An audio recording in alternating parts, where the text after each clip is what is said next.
The priest had already asked twice. The cathedral was full. 300 guests, white roses, candlelight trembling in cut crystal holders, and a wedding dress that had taken 8 months to make. My cousin was supposed to be standing beside me. She was supposed to be my bride. Instead, the side door at the back of the nave was swinging shut on its hinges, and the only person moving toward me was the woman who had arrived in my cousin's wedding party. Tall, dark-suited, jaw set like she had already decided to do the difficult thing before anyone else in the building had understood what the difficult thing was. She stopped in front of me. She looked at me. She said quietly, so only I could hear it, "She's gone." I looked at her hands. She was still holding the bouquet she had been carrying for my cousin. If you want to hear uncensored, too hot for YouTube stories, check out my Patreon in the description. Tell us where you are watching from and subscribe. Her name was Rowan Vass. I did not know this yet when she stopped in front of me in the cathedral. I knew her face, because she had been at the rehearsal dinner the night before, because she was Celestine's general bridesmaid, the one who had organized the venue flowers and confirmed the catering and managed the timeline with the precision of someone who handled complicated logistics for a living. She had been introduced to me as Celestine's friend from graduate school, which was all I had been told, which was, I would later understand, a significant understatement in both directions. She stood in front of me in a charcoal bridesmaid's dress that did not look like a bridesmaid's dress in the way she wore it. Cut clean, no ornament, the kind of thing that became formal by the posture of the woman inside it. Her hair was dark, pulled back at the nape of her neck. She had the eyes of someone who did not blink when delivering information that the listener did not want to receive. She said, "She texted me 12 minutes ago. She is not coming back." 300 people in a cathedral. The priest clearing his throat. My mother in the front pew with her hands folded and her face doing the particular thing faces do when they are processing catastrophe and choosing, for the moment, not to react. My father, still, rigid with the effort of appearing composed. Celestine's family across the aisle, her mother already crying, her brother with his eyes on the floor. Rowan Vass did not look at any of them. She looked at me. I said, "Why are you the one standing here?" She said, "Because someone had to be." That was the beginning. What came before it is its own kind of story. Celestine Marode and I had been together for 4 years. We had been engaged for 14 months. We had planned a wedding that took a year of both our lives and most of our mutual savings, and the sustained, dedicated attention of everyone in both our families. We had chosen this cathedral because it had been her grandmother's church, and we had chosen the reception venue because it had the garden terrace I had wanted since I was old enough to want a garden terrace at a wedding, and we had chosen each other because, for 4 years, it had seemed like the most obvious choice either of us had ever made. What I did not know in those 4 years is the thing that always gets left out of the accounting. I had wanted the life, and Celestine had wanted me to want it. Those are not the same thing, and the difference between them had apparently been growing since sometime around month 14 of our engagement, when Celestine had begun, according to Rowan, who told me this 9 days after the cathedral, to panic. 9 days. That is how long it took before I was sitting in Rowan's kitchen at 8 in the morning with a cup of coffee I hadn't asked for, and a truth I hadn't asked for either.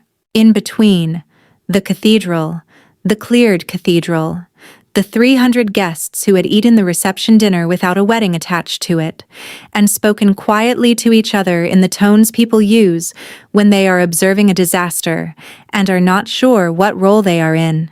My mother, who had taken charge of the logistics the way she took charge of everything, efficiently, briefly, without asking me what I needed.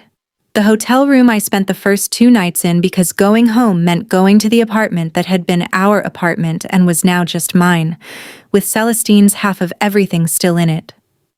Rowan had been at the hotel, not in my room, Not in any way that was inappropriate or suggestive or anything except exactly what it was. She had been downstairs in the lobby, sitting in a chair near the elevator when I came down at 2 a.m, unable to sleep. She had a coffee from the hotel restaurant and a second one she had not yet touched. She held out the second coffee. I sat down. We did not talk for a long time. The lobby was doing what hotel lobbies do at 2 a.m, humming with its own machinery, a desk clerk moving quietly at the far end, the glass doors to the street showing an empty pavement wet with earlier rain. Finally, she said, "You don't have to say anything." I said, "I'm aware of that." She said, "Okay." I said, "How long did you know?" A pause, honest enough not to fill it with a convenient denial. She said, "That she was panicking?" 3 weeks. "That she was going to leave?" "Not until the text." I said, "You didn't tell me." She said, "No." I said, "Why not?" She said, "Because it wasn't my truth to tell. It was hers." I sat with that. It was not the answer I wanted. It was also, I recognized slowly, through the particular clarity that 2 a.m and catastrophe will sometimes produce, the only correct answer. Rowan had not owed me Celestine's truth. Celestine had owed me Celestine's truth, and she had chosen instead a side door swinging shut on its hinges, and those were not the same failure. I said, "Are you her friend or mine?" She looked at me. The light in the lobby was that particular amber that hotel lighting settles into past midnight, and in it, her face was very clear. The line of her jaw, the careful composure, the eyes that did not look away.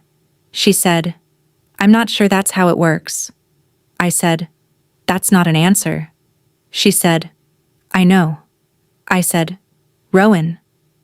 She turned her head slightly, the way people do when they hear their name used as something more than a dress. She said, "I came here tonight because I wanted to make sure you were not alone. That's the version of the answer that's actually true." The coffee was hot. The lobby hummed.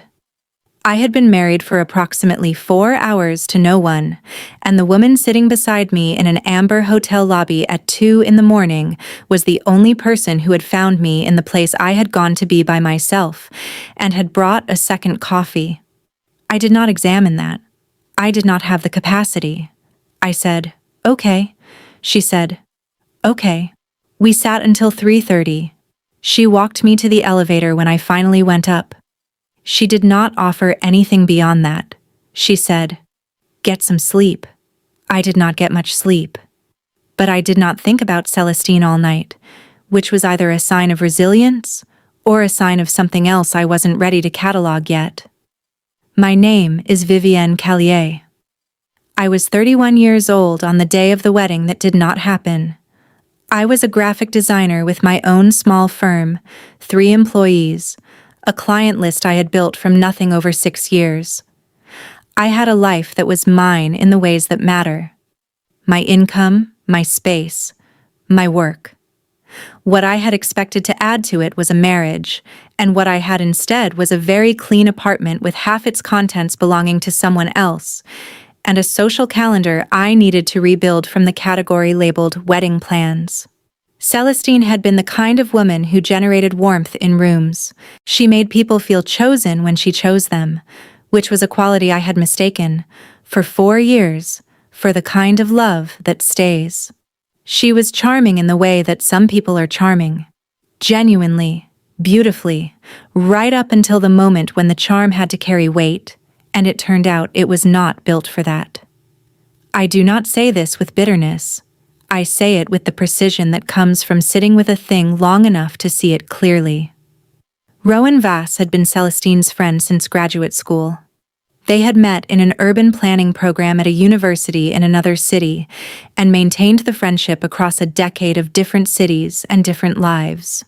What I had not known was that Rowan was not merely Celestine's friend, but the person Celestine called when things were actually wrong, which was why she had known about the panic, and why she had received the text that ended the wedding, and why she had been, of all the people in that cathedral, the one who walked toward me instead of away. She told me the graduate school part on the morning of the 9th day. She did not tell me the rest of it then.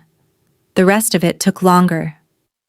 The kitchen she sat me in on the 9th day was in her apartment, which was on the 4th floor of a building on a narrow street near the river, in the older part of the city where the architecture was heavy stone and the windows were tall and the light on clear mornings came in flat and honest and showed you everything.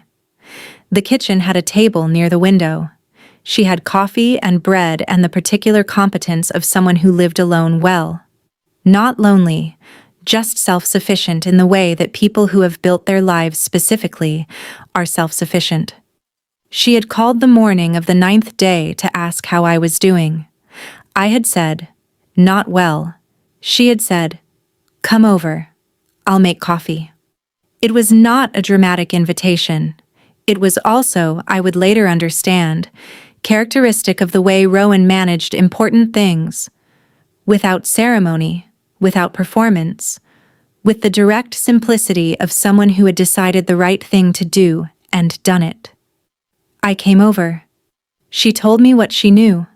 She told it carefully, without softening things that should not be softened, and without sharpening things that did not need additional edges. Celestine had been frightened.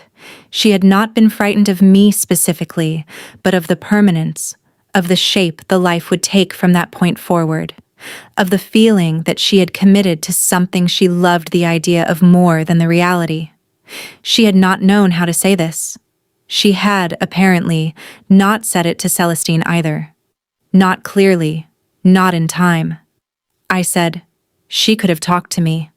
Rowan said, "Yes." I said, 4 years, 14 months of planning." Rowan said, "Yes." I said, "And she texted you?" Rowan said, "Yes." I said, "What did you say back?"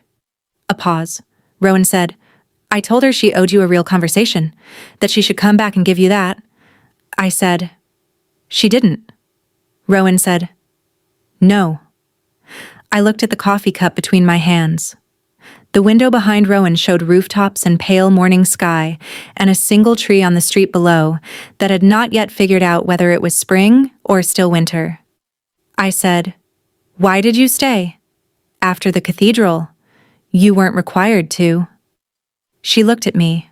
The careful composure, the clear eyes, the quality of attention that I had noticed the night in the lobby and had not, until right now, fully accounted for. She said, "I know I wasn't required to." I said, "So why?" She said, "Because I know what it looks like when someone is going to be alone with something they shouldn't be alone with. And I didn't want that for you." The way she said it. Not soft, not sentimental. Matter of fact, like a correct diagnosis, like the kind of person who has learned that honesty delivered without fuss is kinder than the managed version. I said, "You barely know me." She said, "I know more than you think." I said, "What does that mean?" She said, "It means Celestine talked about you. For 4 years.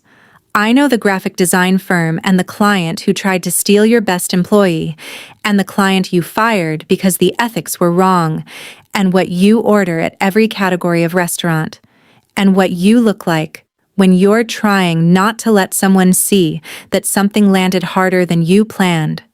The last part landed harder than I planned. I did not let it show. She did not point out that she could see it anyway. We had coffee for an hour. When I left, she said, "Come back if you want to. The door is open." I went back. Not that day. 3 days later, because I had spent the intervening 3 days doing what I always did with difficult things. I worked through them. I reorganized the apartment methodically, shifting Celestine's things into boxes that I labeled and stored in the closet instead of moving to the door, because I was not yet ready for the version of finality that moving things to the door implied. I called my 3 clients with the largest accounts and confirmed the project timelines, because work was the container that had always held me when other containers failed.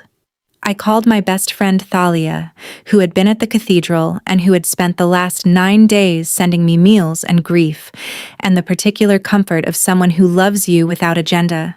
Thalia said, "On the 3rd day, the woman from the cathedral called to check on you."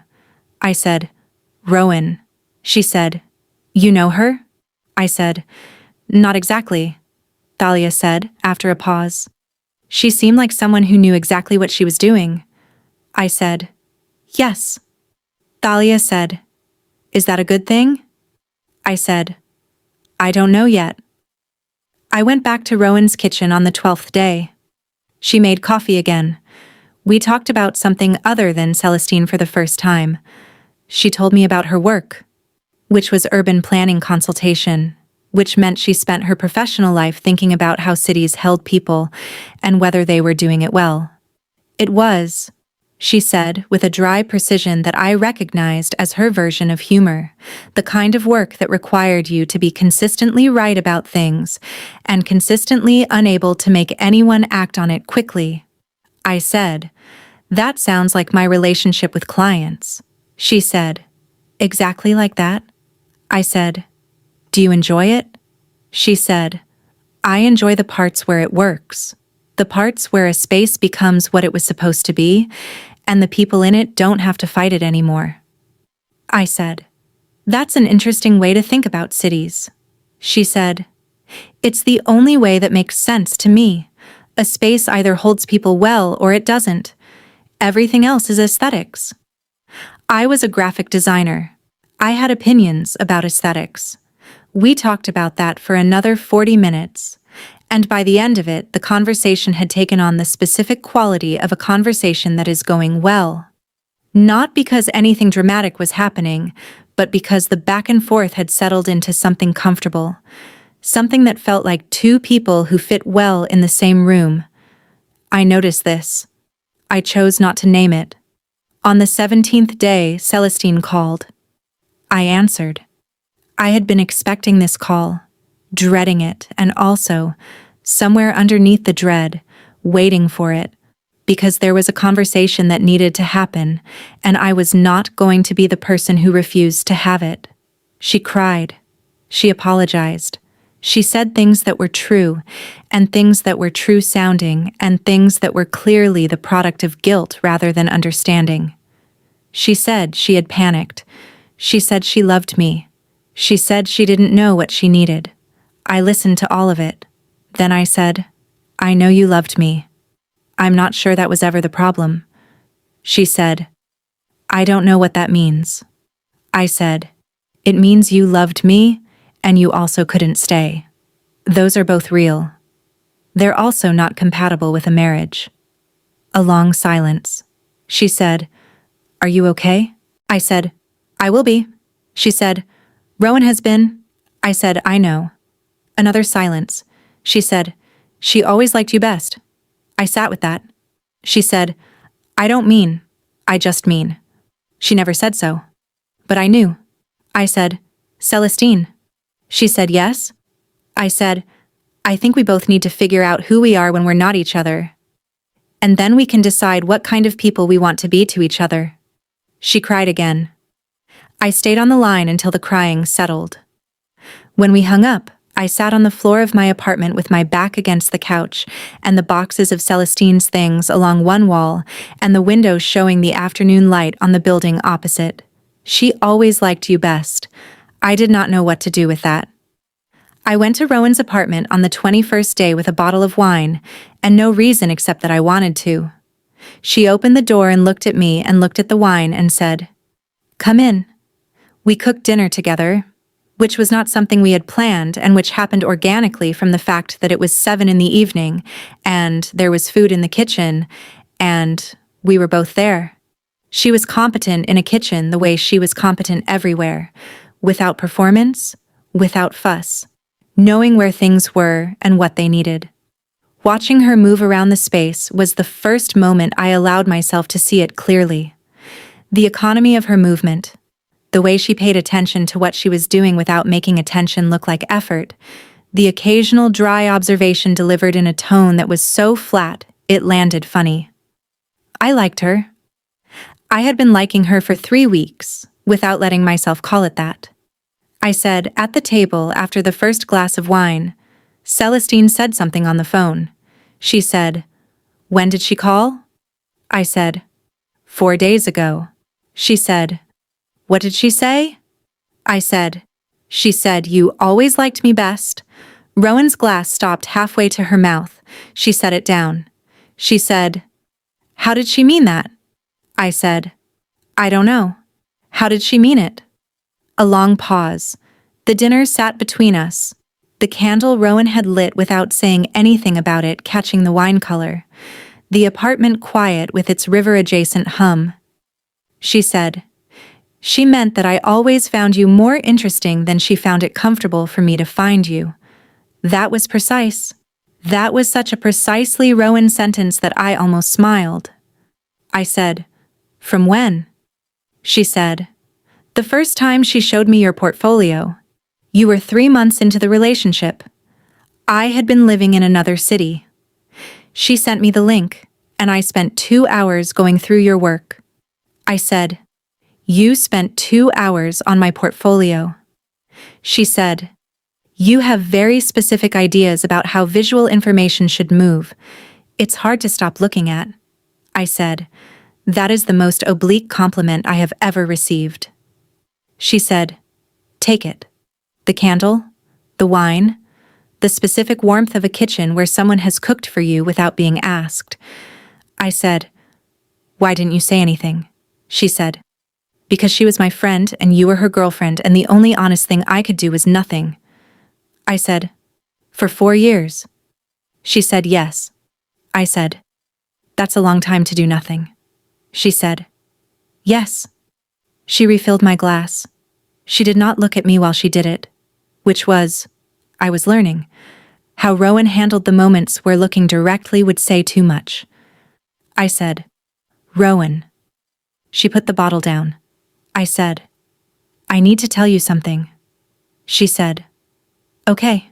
I said, "I am not in a position to be anything to anyone right now. My life was rebuilt around a person 3 weeks ago, and I am still in the middle of figuring out what it looks like without that person. That is an accurate description of where I am." She said, "I know." I said, "And I don't want to do anything stupid." She said, "Okay." I said, "But I need you to know that I hear what you're telling me. About the portfolio. About the 4 years." She looked at me then, directly, with the full weight of the composure and what was underneath it. She said, "I'm not asking you for anything." I said, "I know you're not." She said, "I just wanted to be honest, since you asked." I said, "I know." We sat with it. The dinner cooled slightly. The candle went on doing what candles do. She said eventually, "Eat your food." I laughed. It surprised me. The laugh. And how real it was, and how much space it cleared. I said, "You're very good at this." She said, "At what?" I said, "At knowing when the conversation is done and the food is what's needed." She said, "Urban planning. You learn to read when people have heard enough." I said, "That's not urban planning." She said, "No, probably not." On the 28th day, I ran into Celestine's mother at the market. She was at the end of an aisle with a basket, and when she saw me, she went very still, the way people go still when they are deciding between 2 different kinds of honest. She was a small woman, Celestine's mother, with the particular kind of composed dignity that comes from a life lived carefully, and the specific grief of someone whose daughter had caused harm she did not know how to apologize for. She said, "Vivian." I said, "Hello." She said, "I'm sorry. I have said so in the card I sent, and I know the card was not enough." I said, "The card was kind." She said, "I raised her better than that." I said, "You raised her fine. She's a person who made a difficult choice in a cowardly way. That's not your accounting." She looked at me. Her eyes were the version of Celestine's eyes that had seen more of the world. She said, "You are remarkably gracious." I said, "I'm working on it." She said, after a pause. I heard Rowan has been checking in on you. I said, yes. She said, Rowan is a good person. She has always been a good person. I want you to know that whatever happened, I am glad you were not alone. I said, I wasn't alone. She held my eyes for a moment. Then she said, good. She went on with her shopping. I stood in the aisle for a moment and thought about all the things she had not said and all the things she had meant. And then I went on with mine. Thalia met Rowan on the 34th day, which happened because Thalia showed up at my apartment with food, and Rowan was there. And rather than navigate the introduction, I simply made coffee and let the two of them talk.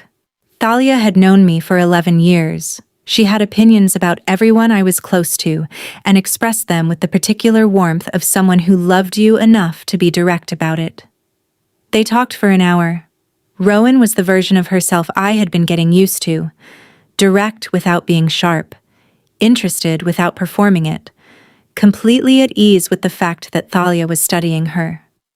Thalia asked 3 questions about the urban planning work that managed to be both genuinely curious and gently evaluative, and Rowan answered all 3 precisely and without deflecting, which Thalia noticed in the way she noticed everything she cared about.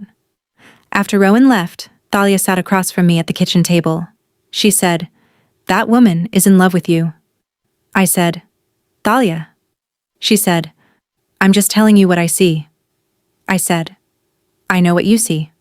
She said, "And?" I said, "And I am not in a position."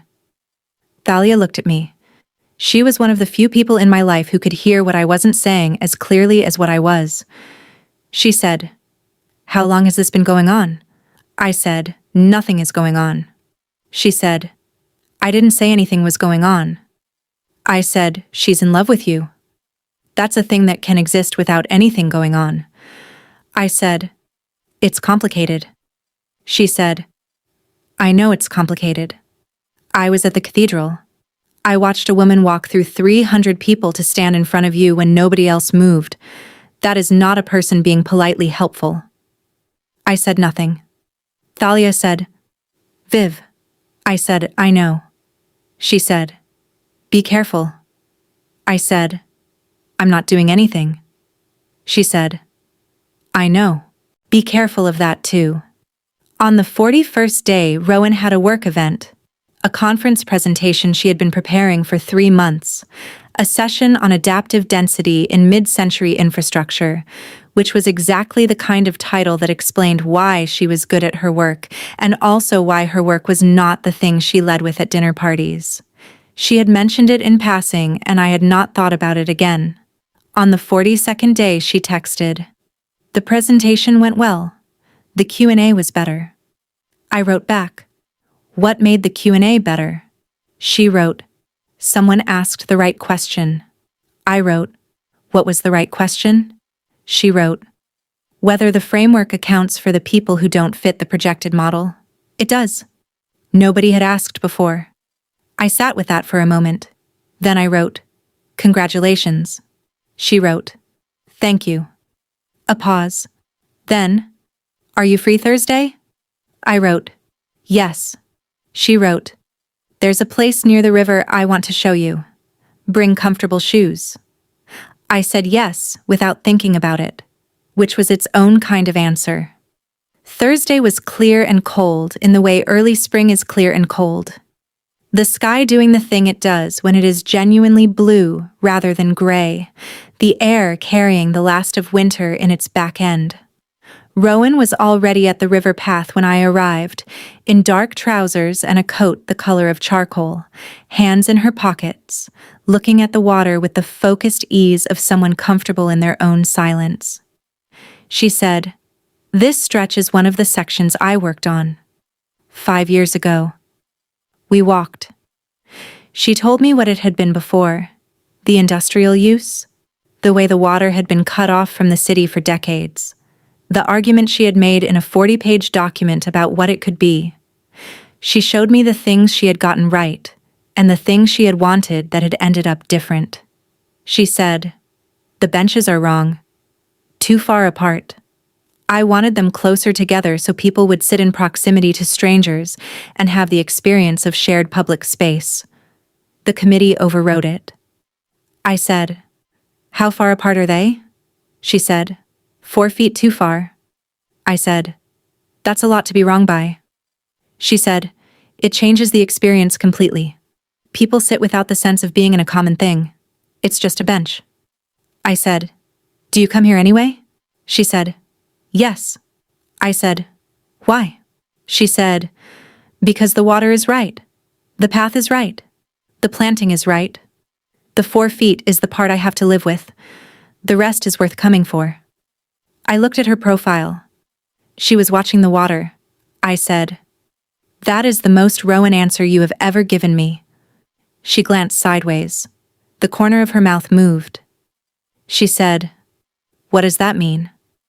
I said, "It means you are very good at knowing what is worth keeping and very honest about what isn't." She said nothing.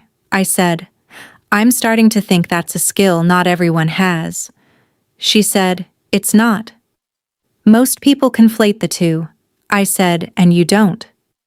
She said, "I try not to."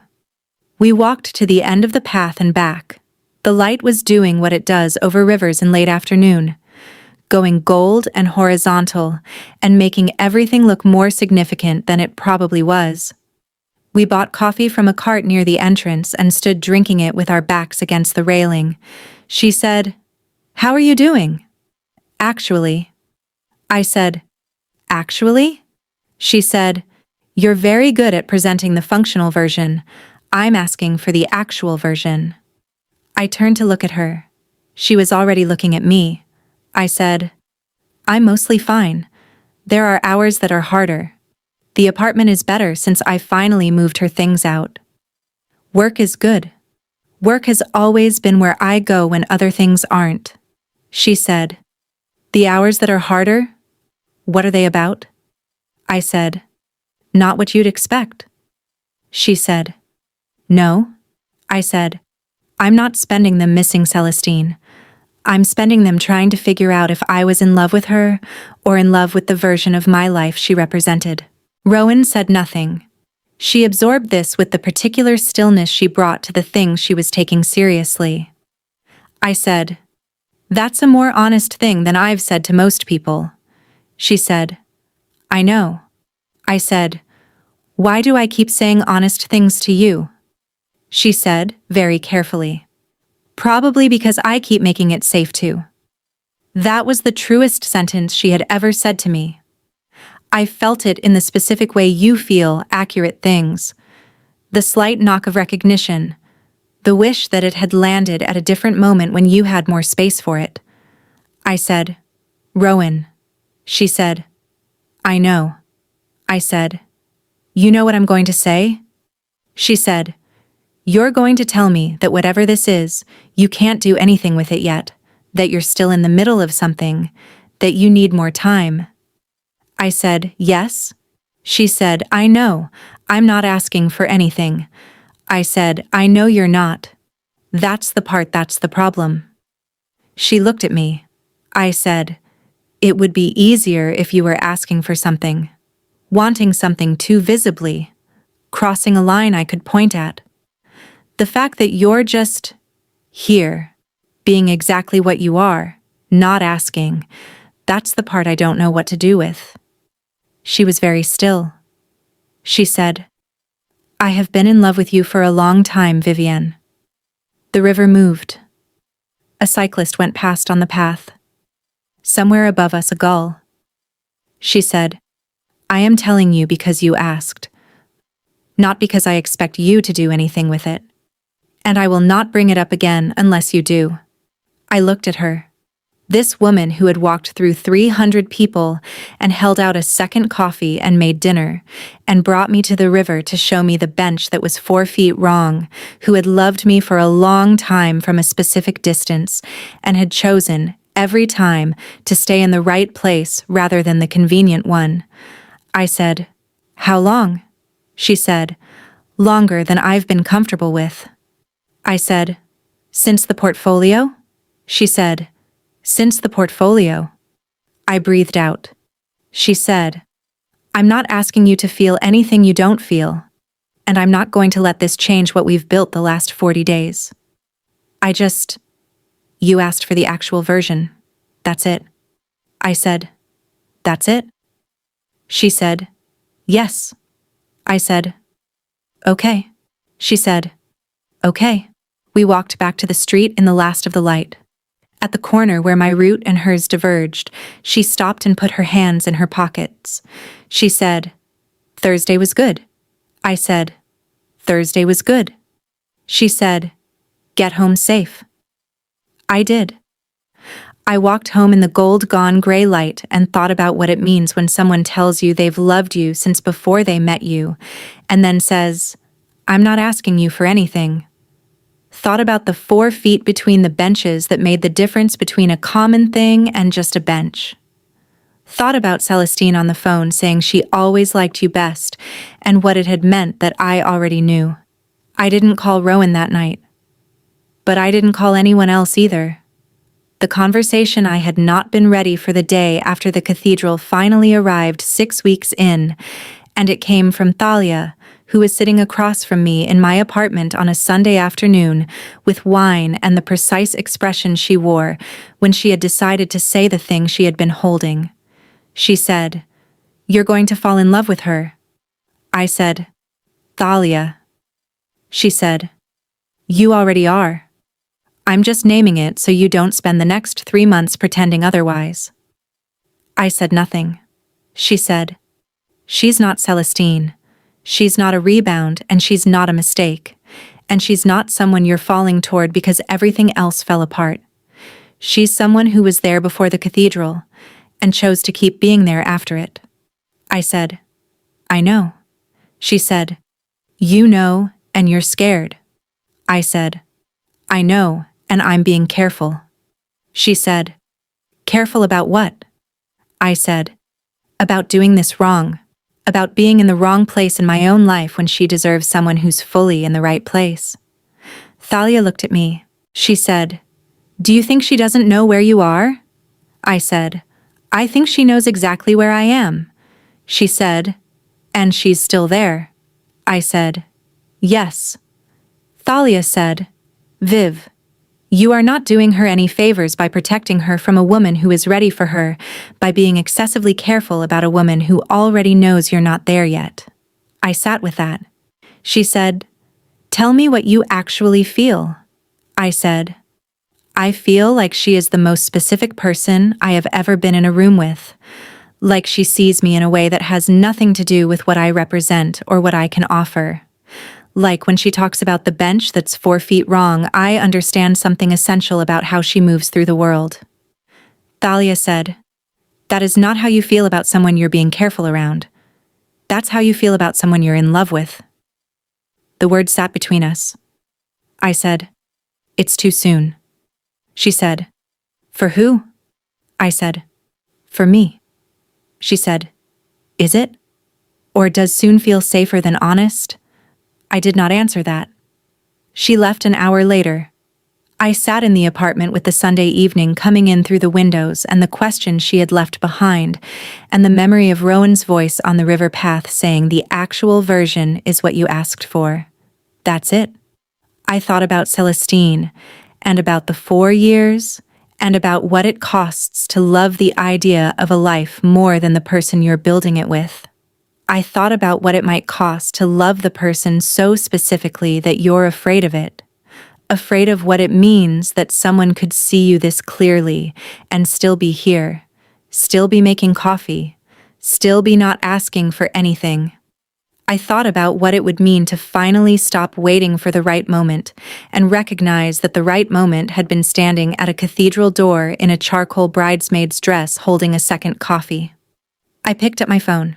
I texted, Are you awake? The 3 dots appeared almost immediately. She wrote, Yes. I wrote, Can I come over? A pause. Longer than her usual. She wrote, It's 9 on a Sunday. I wrote, I know. Another pause. She wrote, Yes. I got in the car. The city at 9 on a Sunday was the specific version of itself that exists between the dinner hour and the bar hour. Quiet stretches, yellow windows, the occasional couple walking. I drove with the particular focus of someone who has made a decision and is committed to arriving before the decision changes its mind. The door to her building was open. I took the stairs because the elevator required waiting and I did not want to wait. On the fourth floor, I knocked. She opened the door. She was in dark pants and a sweater, hair down. The second time I had seen her with her hair down. Both times in private. Both times significant. The apartment behind her was lit with the lamp near the window. No overhead light. The river dark outside. She said, "Come in." I came in. She did not ask me why I was there. She went to the kitchen and I followed, and she put the kettle on without asking if I wanted tea, which was a Rowan thing. She did not ask about the obvious because the obvious did not require asking. I said, "I've been thinking about what you said. On the river path." She said, "Okay." I said, "And what Thalia said tonight." She said, "What did Thalia say?" I said, "She said, I'm already in love with you, and I'm spending energy protecting you from something that doesn't require protection." The kettle began its slow build toward the boil. The kitchen was warm. The lamp from the next room put a line of gold across the floor. Rowan turned around. She leaned against the counter and looked at me with the composure that was real, and the thing beneath it that was also real. She said, "Is she right?" I said, "Yes." She said nothing. I said, "I'm still in the middle of something." "That's true. I am not. I don't have everything sorted yet. But I think the sorting I've been waiting to do before I was allowed to feel, this is not going to happen before the feeling. I think they happen at the same time." She said, "That's an honest accounting." I said, "You've been teaching me." She said, "What did I teach you?" I said, "That you can know something is worth coming back to even with the parts that are wrong. That you can hold the 4 feet wrong thing and still find the river worth visiting." The kettle boiled. She did not move to it. She said, "Vivienne." I said, "Yes?" She said, "I need you to be sure. Not because I'm protecting myself. I'm past protecting myself from you. But because you deserve to be sure too. Not just willing." "Sure," I said. "I'm sure of you. I'm still figuring out the rest of my life." "Those are different things." She said, "Yes." I said, "Are you okay with that?" She said, "I have been in love with you for 4 years through a set of circumstances that gave me no good options. I can manage knowing where you actually are." I said, "Okay." She said, "Okay." She turned and made the tea. She handed me a cup. We stood in her kitchen at 9 on a Sunday, close enough that the warmth of her was real beside me, and I thought about all the versions of this moment that had not happened: the cathedral, the 4 years, the portfolio, the lobby at 2 in the morning, and understood that every one of those versions had been necessary to arrive at the one where we were standing in a kitchen and both of us knew exactly what was true. I said, "Rowan." She said, "Yes?" I said, "Thank you for not asking for anything." She said quietly, "Thank you for coming over anyway." I set down the tea. She was very close, in the lamp-lit kitchen with the river outside and the city going on about its Sunday. The space between us had been the precise kind of space that was not distance. It was maintained, chosen, the result of 2 people who understood that something was there and had been deciding for 47 days whether to do anything about it. The lamp threw the edge of her face in gold. The sweater she wore was the dark green of something old and comfortable, and her hair down like this was the private version of her, the one that existed only inside doors. And I had seen it twice now, and both times it had done the same thing to my chest. I touched her jaw first, the warmth of her face, the slight catch of her breath. She went still the way she went still when something mattered. Not rigid, not frozen, just fully present. every piece of her attention redirected toward the point of contact. I kissed her. It was not desperate. It was not the frantic kind of contact that comes from waiting too long and breaking. It was patient and grounded, and it had the specific quality of something that had been earning itself over 47 days of coffee and honesty and 4 feet too far between benches. She kissed me back. Her hand settled at my waist. Not a claim, a place to be. The other came to my shoulder, light as a question, staying when I didn't move away. We stayed in the kitchen for a long time. The tea went cool. The city moved outside. The lamp held us in its small circle of gold, and neither of us went anywhere. When we finally separated, she kept her forehead against mine for a moment. Her eyes were closed. The breath she let out was slow and deliberate. The kind of breath that means you have been holding something for a very long time and have finally set it down. She said, very quietly, "I have wanted to do that for 4 years." I said, "I know." She opened her eyes. I said, "Thank you for waiting until I could mean it." She said, "There was never a version where I didn't wait." I looked at her.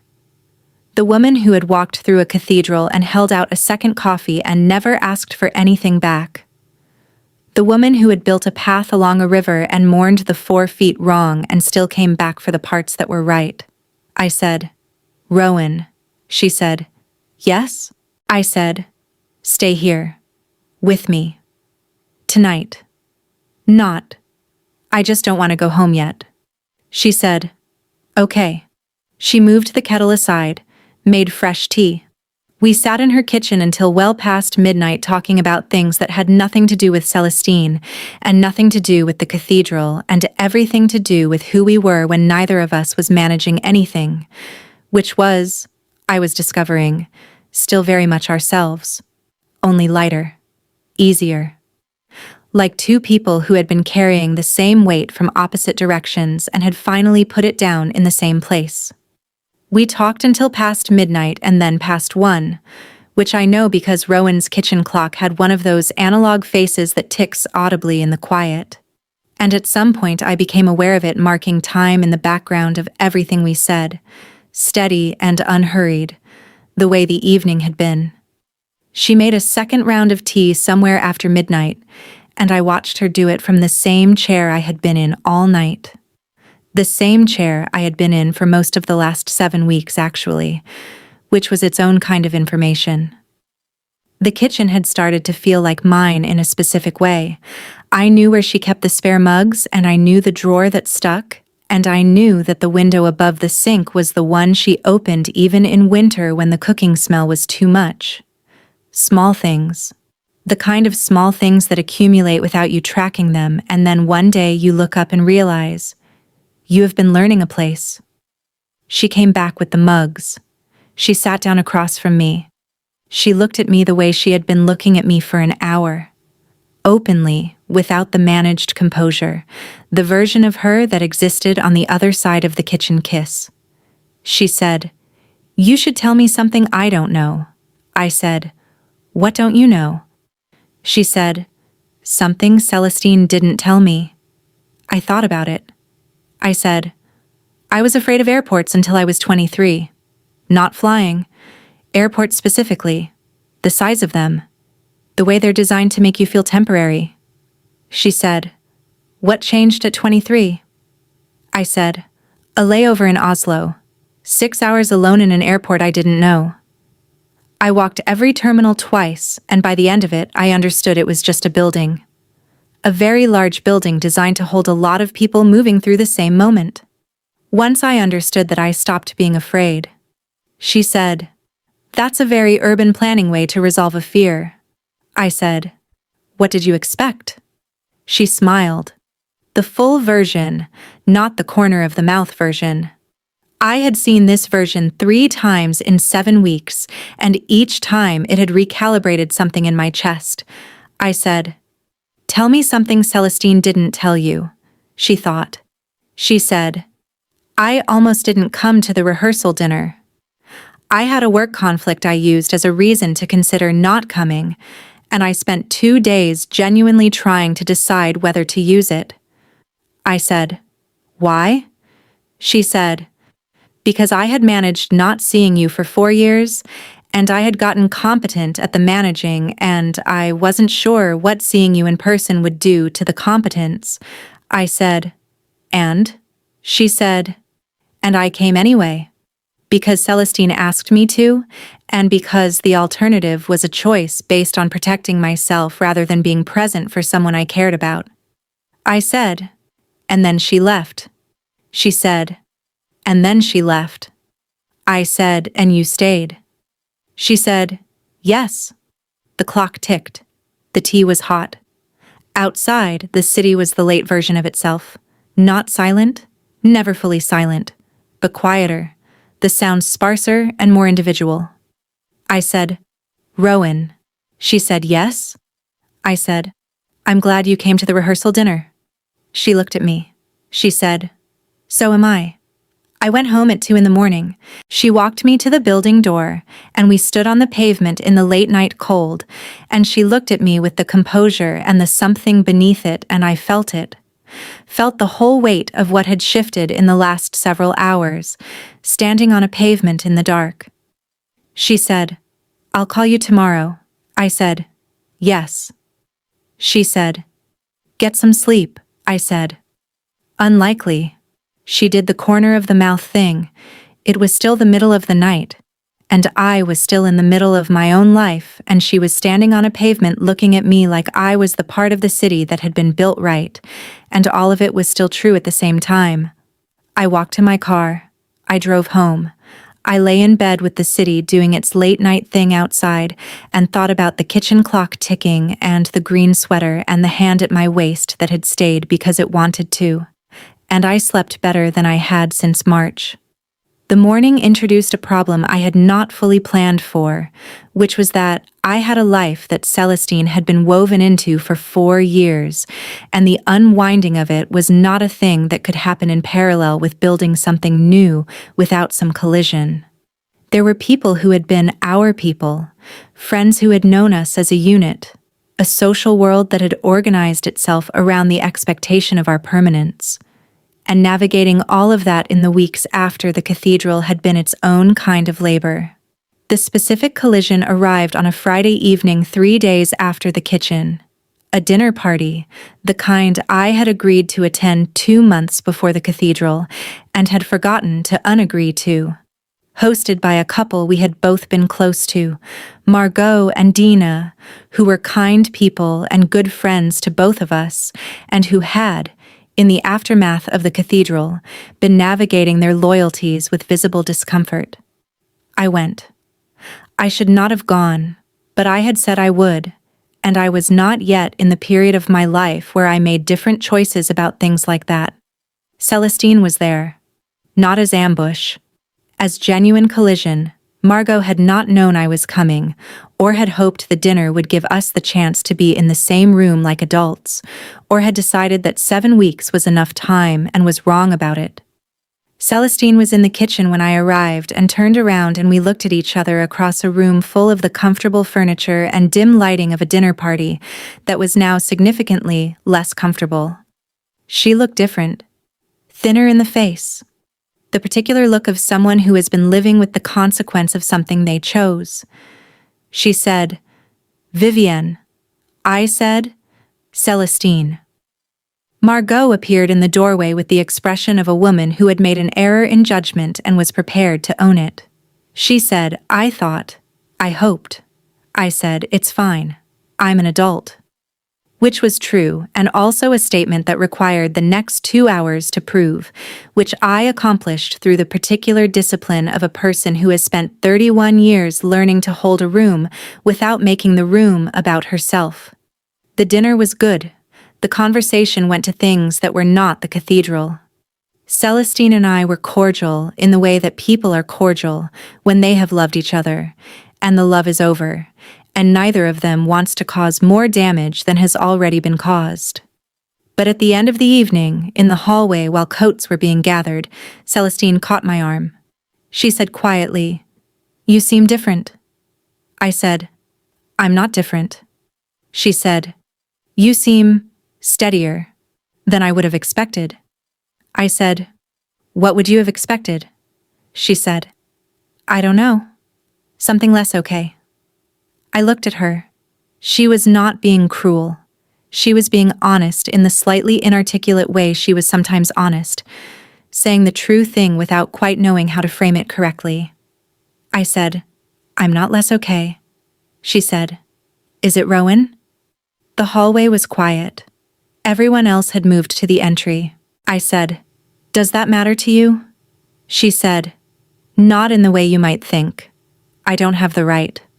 I knew her for 10 years and I know what she's like when she cares about someone, and I was watching her at the rehearsal dinner and I knew. I said, Celestine. She said, I just want you to know I'm not. I don't feel anything except glad. If it's her. Because she is the best person I know, and she has loved you longer than you realize. I said, I realize. She looked at me. I said, thank you for saying it. She nodded. She went to find her coat. I stood in the hallway for a moment and felt the specific feeling of a thing that has been complicated for a long time becoming simple. Not easy, but simple. Clear. Reducible to the actual thing it was. I went home and called Rowan. She answered on the second ring, which meant she had been awake, which meant she had been thinking about something. She said, how was the dinner? I said, Celestine was there. A pause. She said, are you okay? I said, yes. She said something. She said, what did she say? I said, she said she knew. About the rehearsal dinner. About what you were like when you cared about someone. She said she had been watching you, and she knew. The pause this time was different. Longer. The quality of a person absorbing something they had kept private, and which had just become less private. She said, what did you say? I said, I told her I realized. Rowan was quiet for a moment. She said, how are you actually? I said, better than I thought I'd be. Seeing her was hard, and then it wasn't. Something in the hallway clarified. She said, what clarified? I said, that the life I was building around her was real and it's over and I'm not still building it. That's all. She said, and now? I said, and now I called you. She said, after a small pause, I'm glad you called me. I said, I know you are. She said, you could come over. I said, it's 11 on a Friday. She said, I know what time it is. I said, I'll be there in 20 minutes. She said, I'll make tea. I went. We did not stay up until 2 a.m. this time. It was late and we were both tired, and somewhere around midnight I fell asleep on her couch with her reading beside me and the lamp doing its amber thing over both of us. And when I woke at 3, she had put a blanket over me and turned the lamp down and was asleep in the chair across with a book face down on her chest.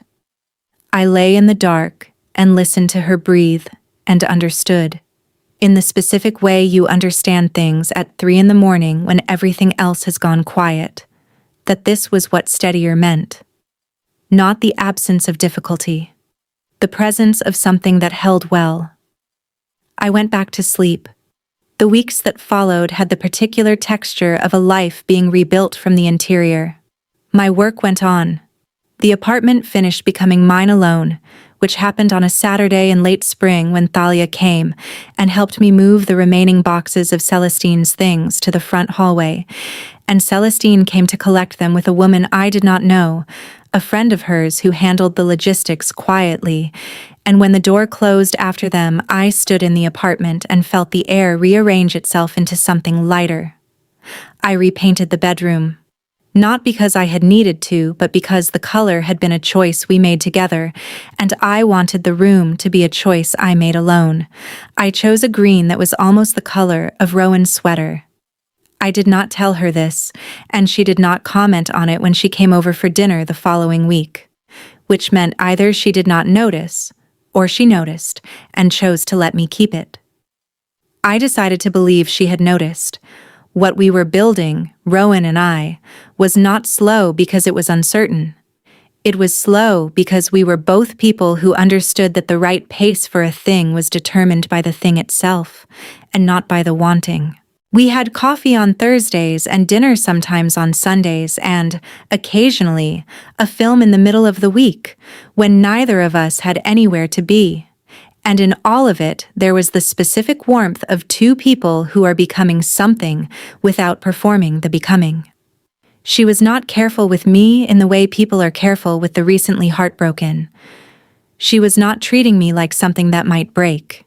She was treating me like someone she found interesting and wanted to spend time with, which was, I had come to understand, the highest possible register of Rowan's affection.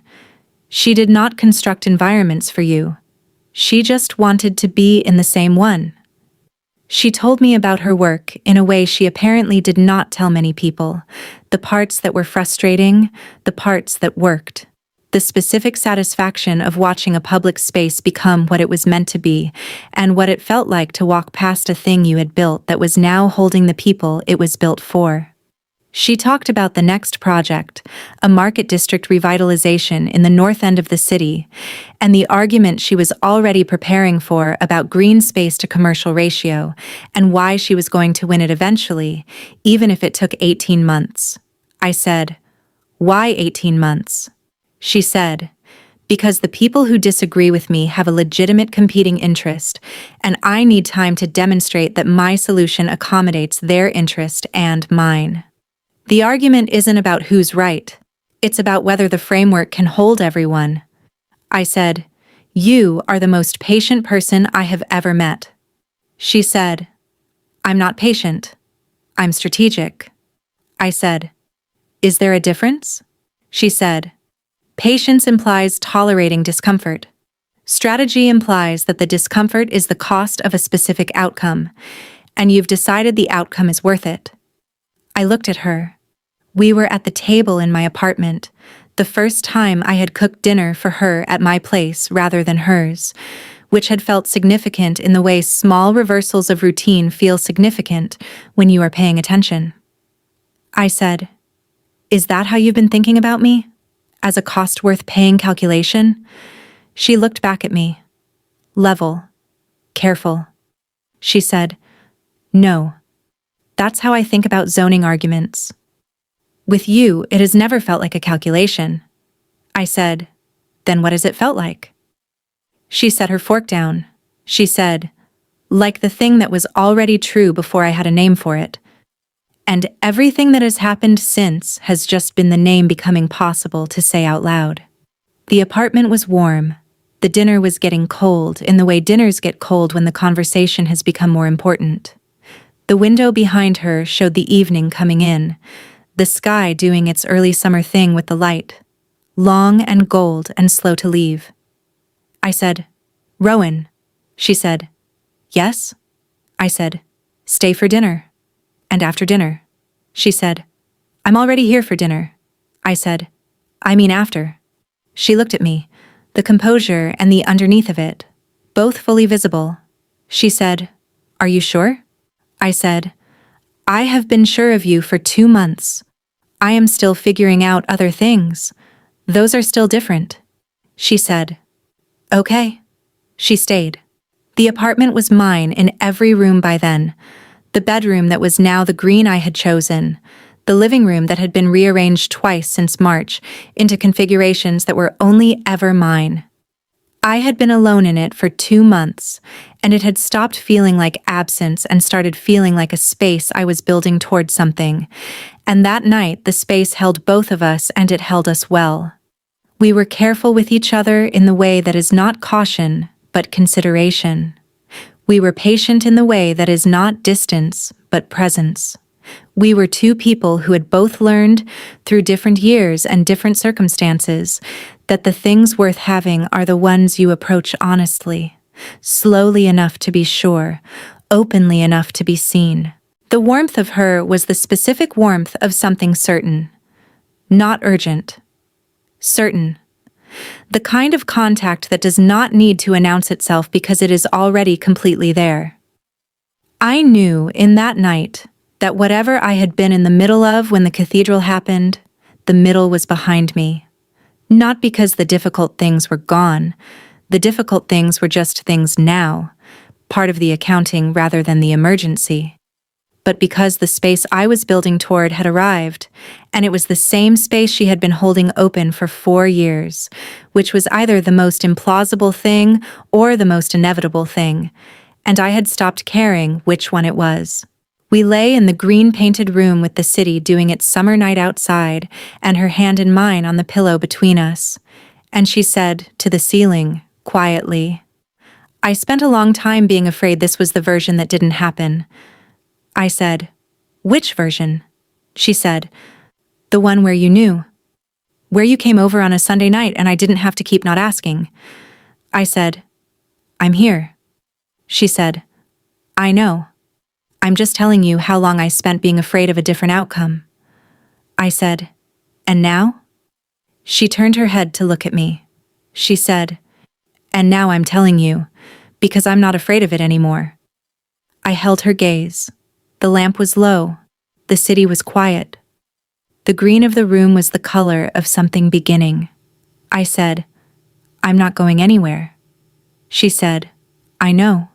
She said, "Get some sleep." I did. This time without any trouble at all. Summer arrived with the particular confidence of a season that has been waiting its turn. The city changed in the way cities change in summer. More people on the streets, the light staying later, the specific texture of late evenings when the air is warm enough to be outside without reason.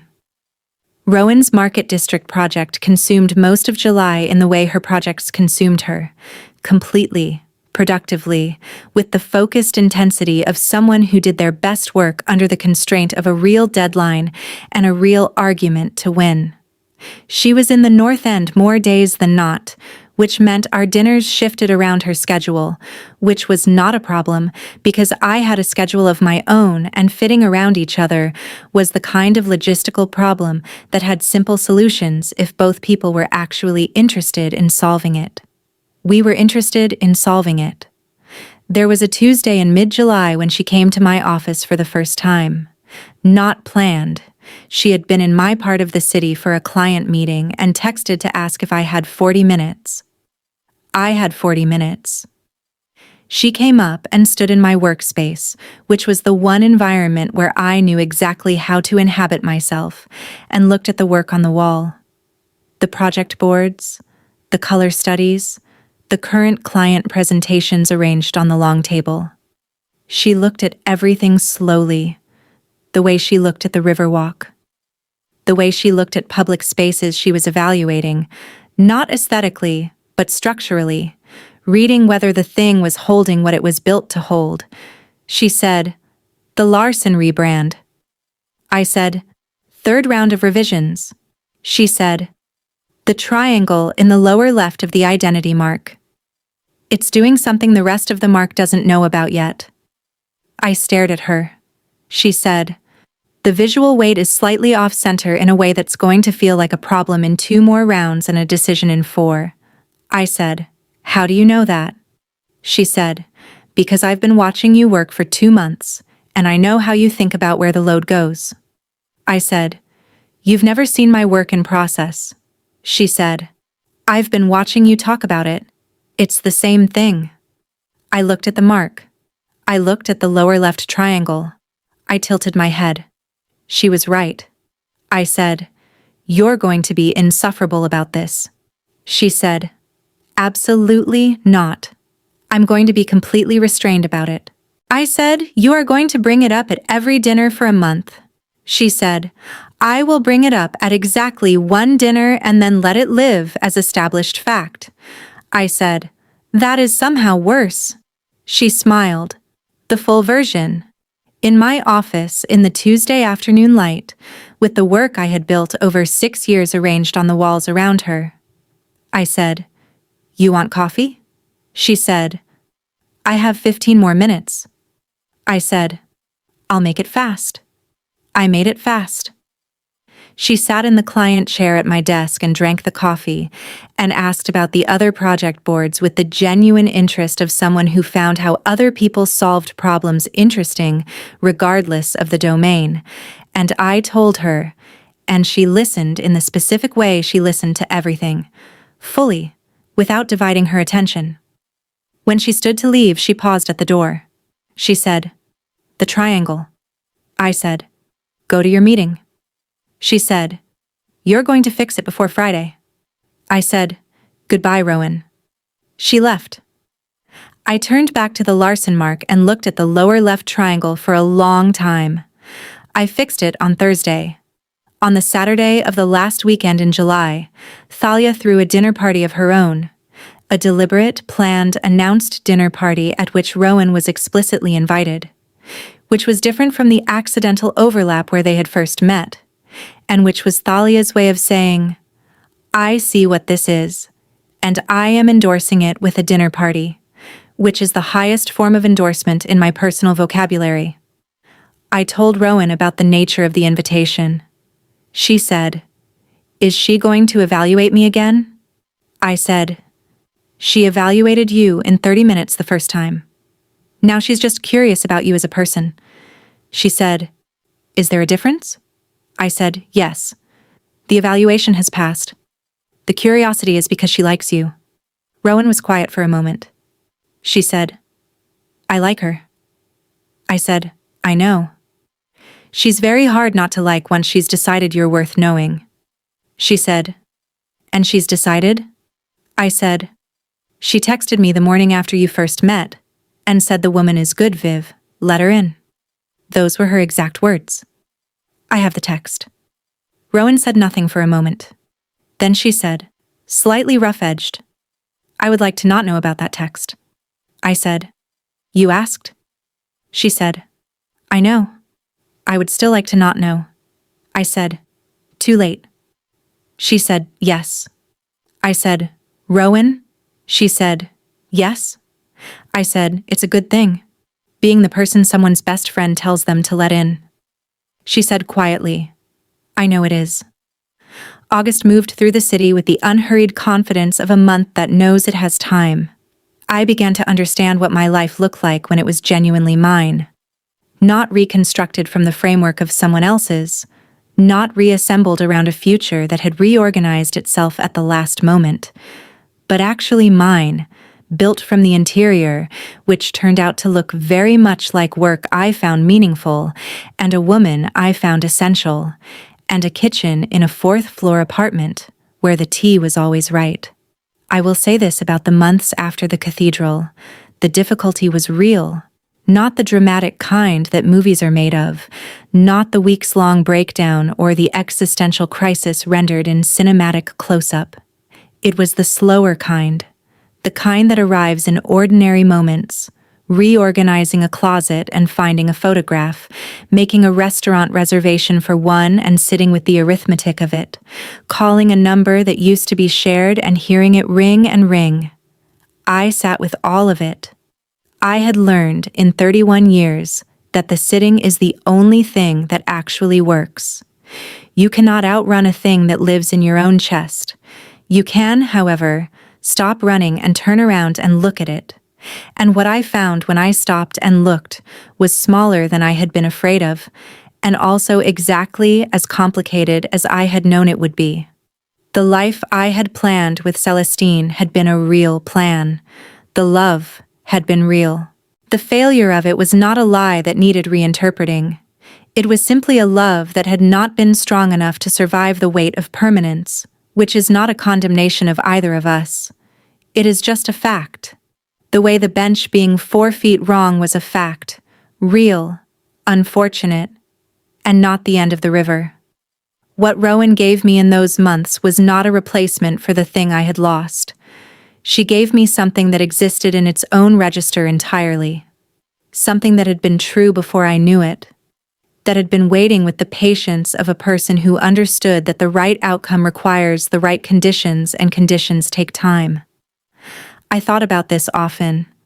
About the specific nature of being loved by someone who does not ask you to be ready before you are. about the freedom inside that, the way it allows you to actually become ready rather than performing readiness to give someone what they want. She had never asked me for a timeline. She had never said anything that created pressure. She had just been there, in the way of people who have made a decision and trust the decision enough to let it unfold at its own pace. It was the most patient thing anyone had ever done for me, and she had done it without calling it patience.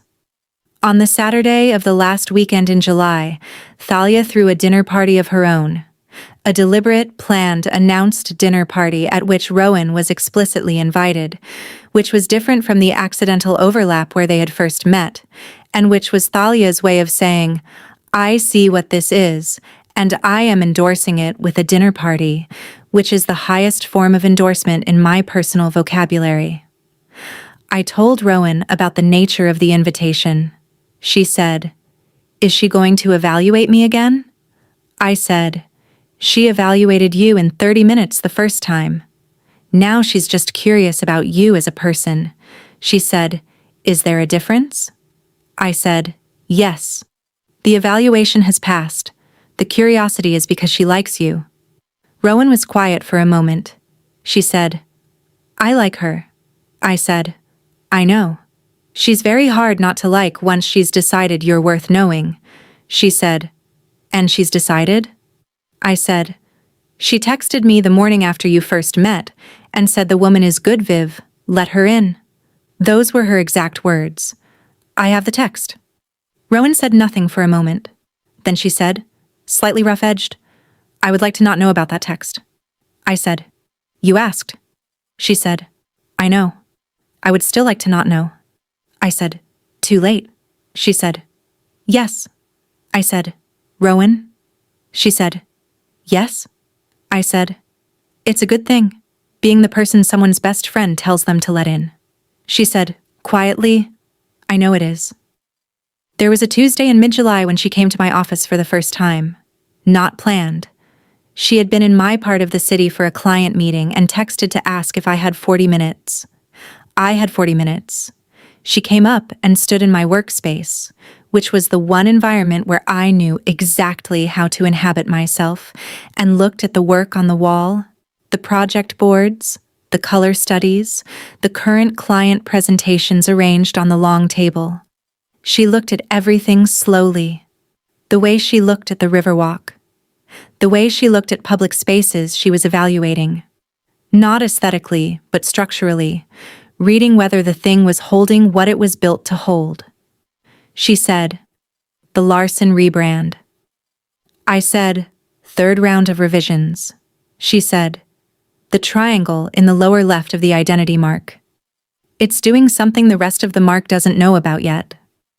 I stared at her.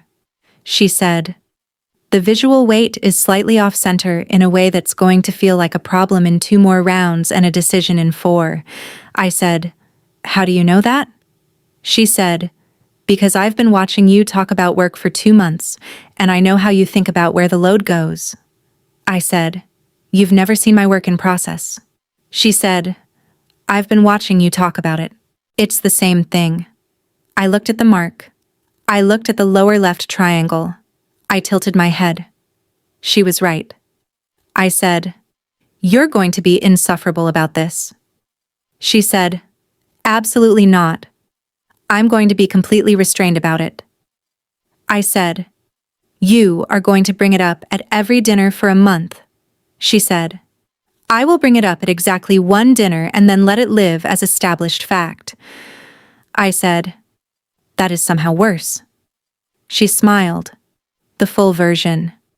In my office, in the Tuesday afternoon light, with the work I had built over 6 years arranged on the walls around her. I said, "You want coffee?"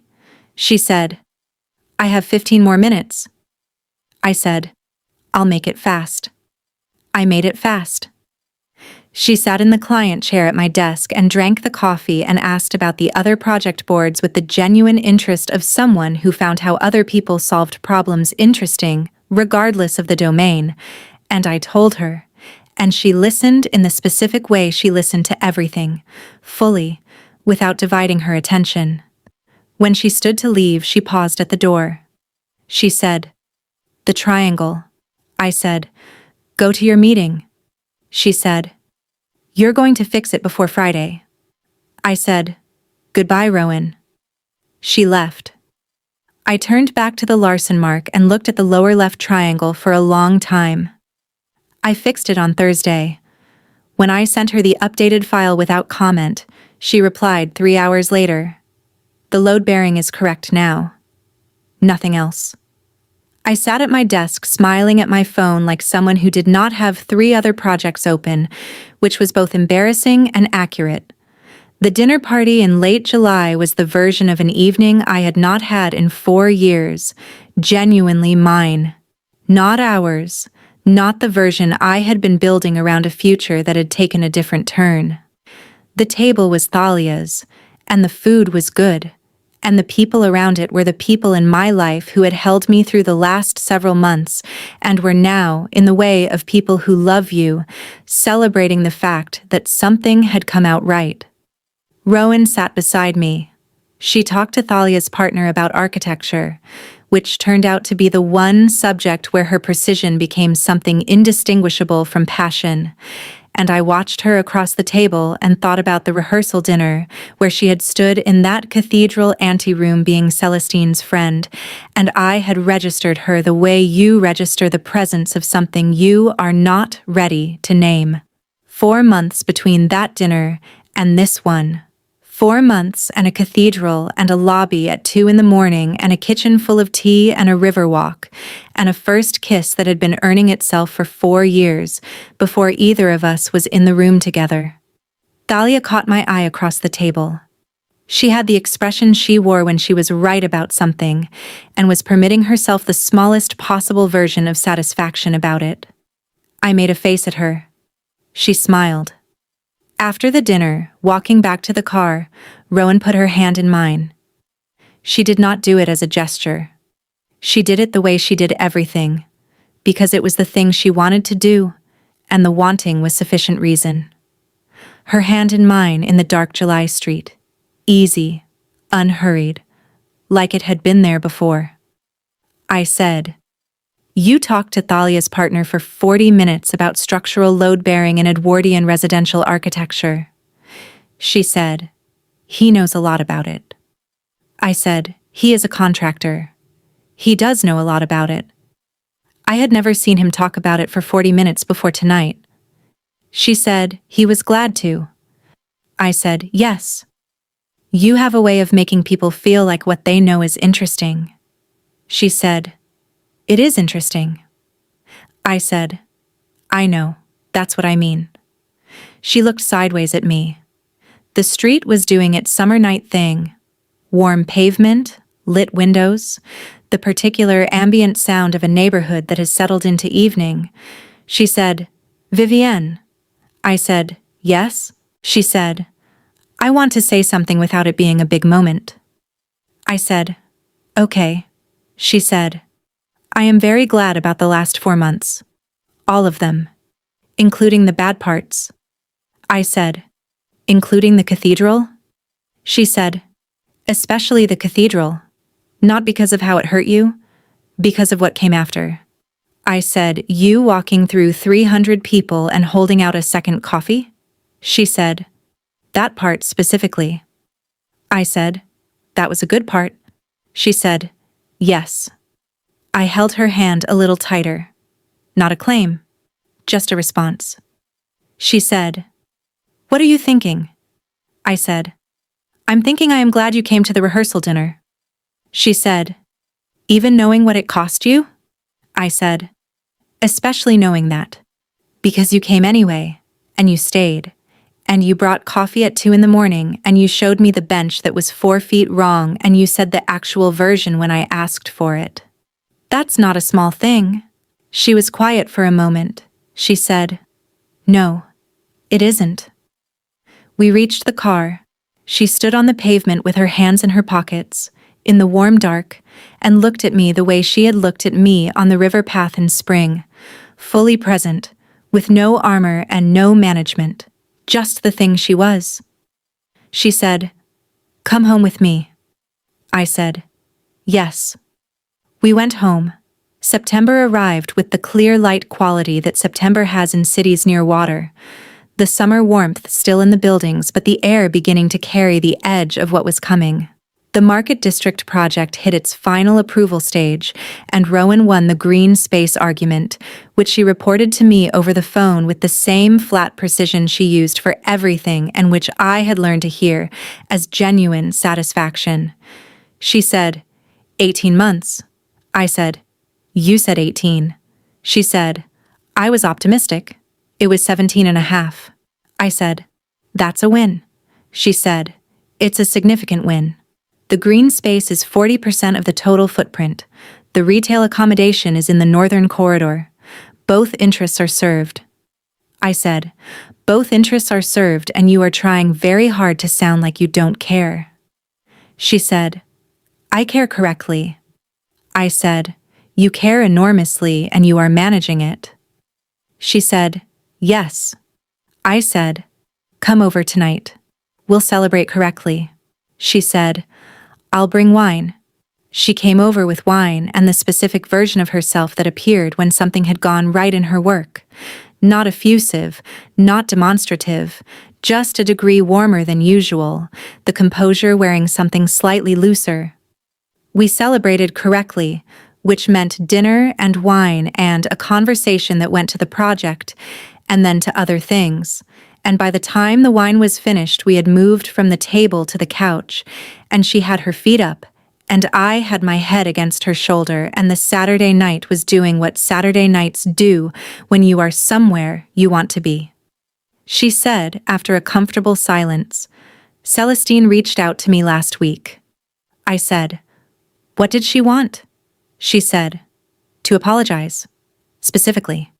Not the way she apologized in the immediate aftermath. The version where the guilt is doing most of the work. The real version. I said, did she give you one? She said, yes. I said, good. She said, she's doing better. She's in a different city. She seems more like herself. I said, I'm glad. And I was. Not without complexity. The 4 years were real, and the cathedral was real, and none of it became simple because it was over.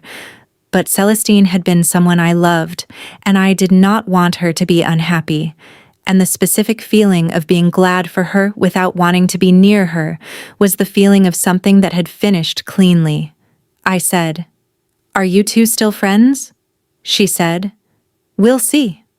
Right now we're people who are being honest with each other about what happened. Whether that becomes friendship again is its own question. I said, that's a very Rowan answer. She said, it's the true one. I tilted my head to look up at her. She was looking at the ceiling with the expression she had when she was being precise. I said, Rowan. She said, yes? I said, I love you. She went still. I said, I'm not saying it because the evening is going well. I'm saying it because it has been true for a while, and I have been being careful about it, and I am done being careful about it. She looked down at me. Her eyes were very clear. She said, since when? I said, I think since the river walk. The thing you said about the bench that was 4 feet wrong and still worth coming back for. I think that was when I stopped being able to call it something else. She said, that was 6 months ago. I said, yes. She said, you have known for 6 months.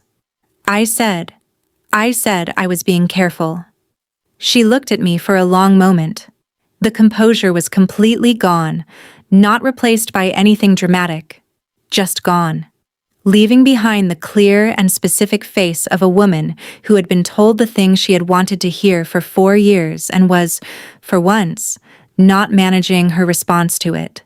She said, I have loved you since the portfolio. That is 4 years and 2 months and one very strange wedding. I said, I know. She said, I am going to need a moment. I said, take your time. She took approximately 6 seconds. Then she pulled me up by the shoulder and kissed me in the particular way she had been kissing me for 2 months. patient, grounded, completely certain. Except this time it had the word behind it, and the word changed the weight of everything. We sat on the couch in the September night for a long time after. The wine was finished. The city went on outside. Neither of us said anything because everything that needed to be said had been said, and the silence was the kind that holds two people well instead of leaving them alone in it. She said eventually, "This is the part I was afraid wasn't going to happen." I said, "I know." She said, "I would like to acknowledge that it is happening." I said, "It's happening." She said, "Good." I said, "Yes." She found my hand in the dark and held it. I said, "Rowan." She said, "Yes." I said, "The bench? In the Riverwalk. The one that's 4 feet wrong." She said, "What about it?" I said, "Can we go see it? Tomorrow." She said, "It's a bench, Vivian. It's wrong. I've told you." I said, "I know it's wrong. I want to sit on it with you anyway." She was quiet for a moment. She said, "Yes." We went the next morning. The September river was the color of hammered silver, and the path was quieter than it had been in summer, the late morning light doing the specific thing it does in autumn cities. Cooler and cleaner, showing everything without the haze of heat. Rowan walked beside me with her hands in her coat pockets and her hair in the wind that came off the water, and she pointed out the bench when we reached it. 2/3 of the way down the path, set back 4 feet further from the railing than it should have been, looking out toward the water. We sat on it. The view from the bench was the river and the opposite bank, and the sky making its September argument above both. The bench was wrong in the way she had said. A few feet too far from the railing, a few feet too far from the natural proximity of strangers. But we were not strangers, she said. It's still wrong. I said, I know. She said, the distance creates a sense of isolation rather than shared inhabitation. The experience of sitting here is not the same as the experience it was designed for. I said, Rowan. She said, yes. I said, sit with me anyway. She sat. The river moved. A bird went over, low and swift and gone. The city moved on either side of the water, and we sat on the bench that was 4 feet wrong and exactly right for what it was being used for, in the September morning, in the city she had helped build and the life we were building inside it. She put her arm around my shoulders, easy, unhurried, certain. I leaned into her. We sat like that for a long time. The bench that was wrong held us well. The river moved at the pace rivers always move, unhurried, indifferent to the specific weight of what sat on its banks, doing what water does regardless. A pair of cyclists went past on the path. A child ran ahead of her father toward the railing and was caught and redirected. A couple with a dog stopped further down to let the dog drink from the water's edge. The city held all of us, briefly, completely, in the specific way that public space holds people when it is built well, not asking anything of them, not requiring performance, just offering the conditions and letting what happens inside them be whatever it needs to be. I thought about Rowan's 40-page document, the argument she had made, 5 years before we had ever been in the same room, about what this stretch of riverbank could be. The committee that had overrode her on the benches and been wrong. The 5 years of walking back anyway, for the water and the path and the planting, the things that had come out right. I thought about what it means to build something and then live in it, to put your best thinking into a space, and then let the space be used in ways you did not design for. Used better, sometimes, in ways the design could not have planned. She said, after a long quiet, I'm going to write a note for the review. I said, about the bench? She said, about the bench. The next maintenance cycle I'll argue for repositioning. I said, after 5 years. She said, it's been wrong for 5 years. It being wrong for 5 years doesn't make it less wrong. It just means the fix is overdue. I said, Rowan. She said, yes? I said. You are the most specific person I have ever been in love with. She was still for a moment. She said, I'll take that. I said, I meant it as a compliment. She said, I know. I'm taking it as one. She pressed a kiss to the side of my head. Quick, certain, unperformed. The river went on. The city went on. The September light was doing what September light does when you are somewhere you want to be, making everything look like it was built exactly for this moment, which is not the same as it being built for this moment, but which is close enough to matter. I said, Should we get coffee? She said, There's a cart at the north end. I said, I know. You got me coffee there in spring. She said, I got myself coffee. You were standing next to me. I said, You handed it to me? She said, You were standing next to me and I got an extra one. I said, That is not a different thing. She said, It's a slightly different thing. I stood up, held out my hand. She took it. We walked north along the river toward the coffee cart. Two people in the September morning on a path that had been built by one of them 5 years before either of them knew what it would eventually hold, and the city around us did what cities do when they are working the way they should. It held us without requiring anything, and we moved through it together, and neither of us wanted to be anywhere else.